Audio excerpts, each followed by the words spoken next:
So Sora 2 is launched in September 30th, 2025, and it generates a lot of chaos right now. This is by far the most realistic AI video model we've seen on the market. We're seeing videos as like these, right? People using Michael Jackson to generate videos.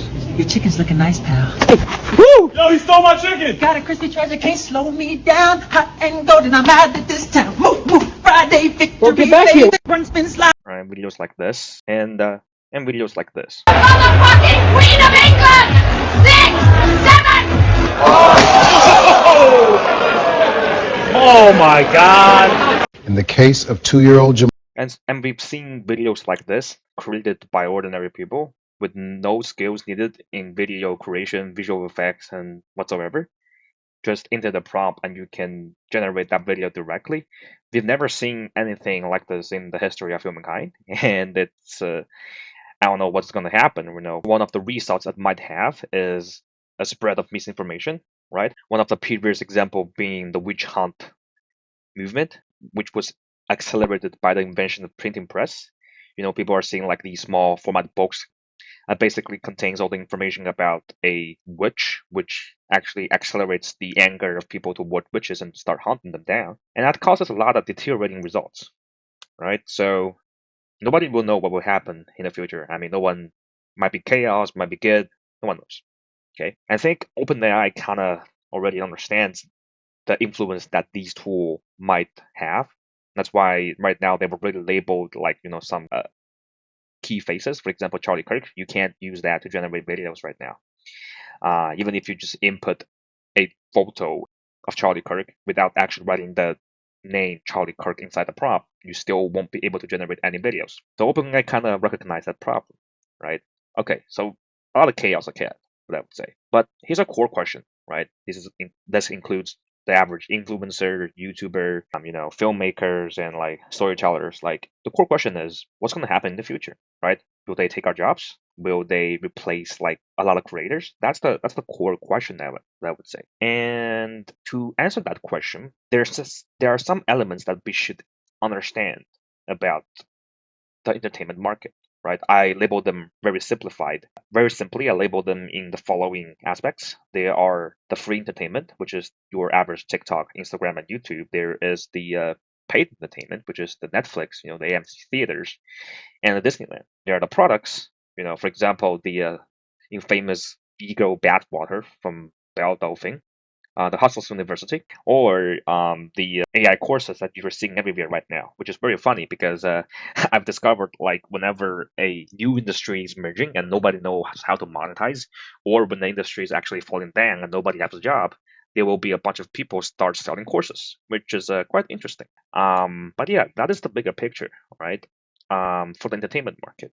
Uh, Again, this is a very simple model, but just to help us understand, we have the free stuff on the left side and we have the paid stuff on the right side. And we need to know that at the end of the day, you as the creator or business owner, you have to make money. And the money comes from the two elements on the right side, right? Because for free entertainment, if it's free, then there's no money.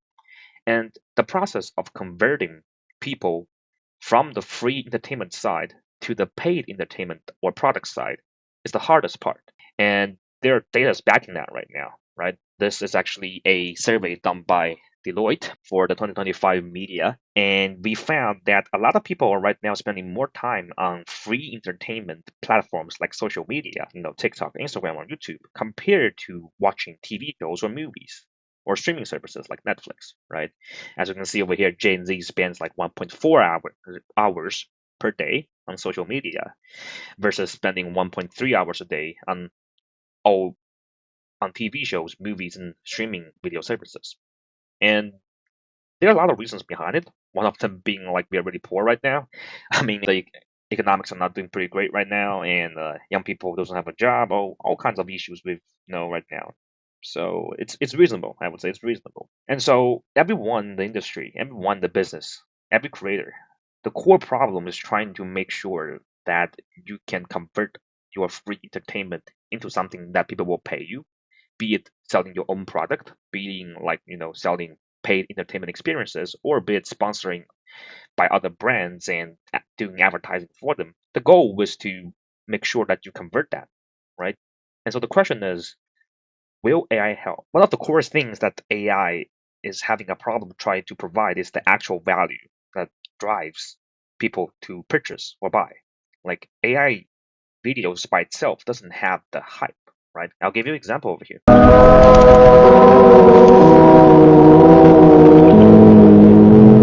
So this is a pretty famous trend or popular trend, would I say, a couple of months ago.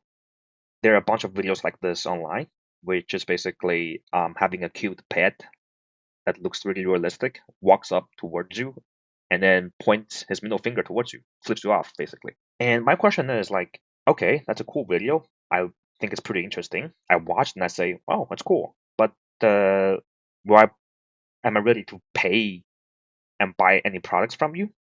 Like, probably not, right? Like, what am I going to purchase, right? Would it going to be like a concert of this cat, a movie about this cat that I'm going to pay for? No, like even if there is some content like that, I will probably not pay because I'm not deep into that lore or story of that cat because it's just a short video of it flipping me off, right? Another example being the AI ASMR video, which is also quite popular previously.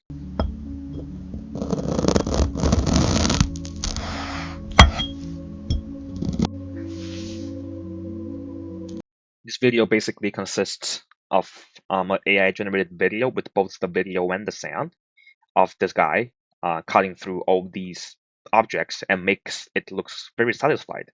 And it's a very satisfying video.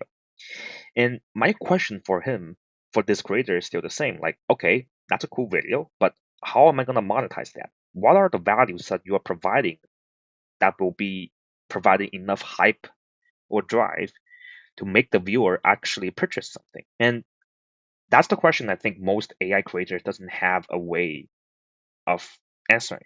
In fact, even this guy over here, if I click into their official account, he's actually selling courses right now, right? And remember what I'm just saying in the beginning. If someone doesn't know how to actually monetize or actually make products, they will begin to sell courses because it's a very new industry and nobody knows what to do. So the core question, like I said, is how do I actually make money, right? And the ultimate question is, what are the key factors that drive people to make a purchase? There are a lot of elements that are important. I'll give you like one example. For example, emotional value, right? Are your products providing enough emotional value to the people? I think we're actually in a very emotional society right now. Everything is emotional related. If your product and your experience is not providing enough emotional value to people, uh, people just won't buy it in, right? Some of the keywords in emotional values, right? So, community, clans, enemy, us and them, right? Who is us, who is them, and the beliefs of your vision of your clan, right? When people was inside the same community in the same clan, if they share the same beliefs, they're more than willing to follow your lead as the leader, and then they will buy stuff that you recommend, right? It's about winning. It's about like, are you getting victory as a community, as a clan, right? A very interesting example and a master of this technique is actually the Mr. President, right? If you look at this is the by the way, this is the official website of the White House, by the way. If you look at the images there, you can see like the guy over here looks like very persuasive, right? Very determined eyes over here. If you look at the article section, if you look at the topics over here, right? Every title will have somewhat like a emotionally word that's like providing a basic guidance of like what emotion you should have inside this article. For example, like fails, right? Boom, triumph, crushes, right? Violence, ignores, pleas for help, right? Boost economy, critical, right? All these words are like big emotional words. Like, and I think Trump really likes winning in this article. Like, there are literally 5 victories in the entire article, right? So all these are, back to my topic, are emotional values. And so I think the core thing that drives someone to buy something is not about like, oh, whether you are using AI or not. It's about like, what kind of values are you actually bringing to the customer? So I'll give you an example over here. Um, when I want to learn about what are the values that people actually care about, I usually look at the adult industry because that basically shows you very directly what are the values that people care about based on their biological reasons. And so there are two major players right now in terms of the creator economy, adult entertainment space, right? One of them being OnlyFans, the other one surprisingly being paid from home. And I'll explain. So for OnlyFans, obviously, it's more for like ordinary like real life creators, like influencers, right? You got like this is actually a very good example you can analyze. Lil Tay, gaining like millions of income the first day she was on OnlyFans, and on Patreon, there's also a big amount of creators out there, but they're actually making a adult animation. Most of them are UGC content from uh, major IPs such as Overwatch, and there are a lot of people subscribe to creators over there just to see these animation, right? Okay, so here's the question: who will be more able to survive in the next 10 years? In my opinion, I think it's probably OnlyFans. And here's the reason. Because OnlyFans creators not only provide only the adult value, you know what I'm saying, right? But it's also a emotional connections. But interestingly, a lot of people don't know, but OnlyFans actually has a chatting system that you can chat directly with the creators. Well, obviously, maybe you're not actually chatting with the creator, but at least you've been giving an illusion of like you're chatting with the creator themselves, right? And that's actually a big difference between just watching the videos like passively. Because when you're chatting with the creator, if you are determining the content for next month or next video by donating to them, you have a sense of connection with the creator. And for the creators, the value lies in they being the creator themselves, right? It's because they are Lil Tay. It's because they are that person that's being monetized. Like their core value cannot be separated from themselves, right? But if you look at on the other side, the value of the content of the character that's being made in those adult videos actually belongs to Overwatch. So it's separable from the creator itself.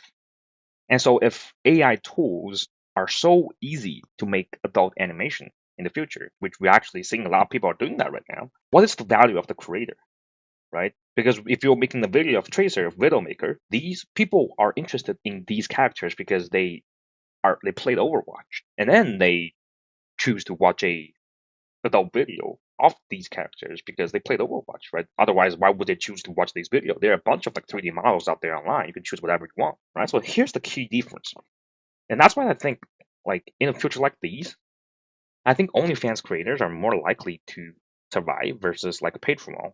I don't even think like AI will really interfere with them a lot in a way. There will be a lot of parody videos of like people using AI to generate videos of these creators, but ultimately the core paying audiences will definitely not consume those content, and they might even team up in a way to protect their creators just because they have so much of those personal connections with the creators, and then the value is inseparable with the creators themselves, right? Another example will be Elon Musk's Grok AI, um, the character called Annie, and then character AI, right? Uh, so here's the question: can you name any original character that's been developed from character AI? Like probably no, right? Nobody knows if there are any original character that's being generated by character AI. And if you look at the characters that's being embedded over there, it's mostly from other fictional pieces, right? But at the same time, because of the crazy influence that Elon has, there's just so much people that's already, even people who are not inside the AI sphere already knows about Annie. If you're going to monetize, it's I think way easier not only to gain traffic but also monetize with a product like Annie compared to character AI. And that comes to my final point, right? So I don't think AI is the determining factor right now. The emotional value you provide is, I think. And yeah, let me know what you guys think about this and comment below. Let me know your opinion.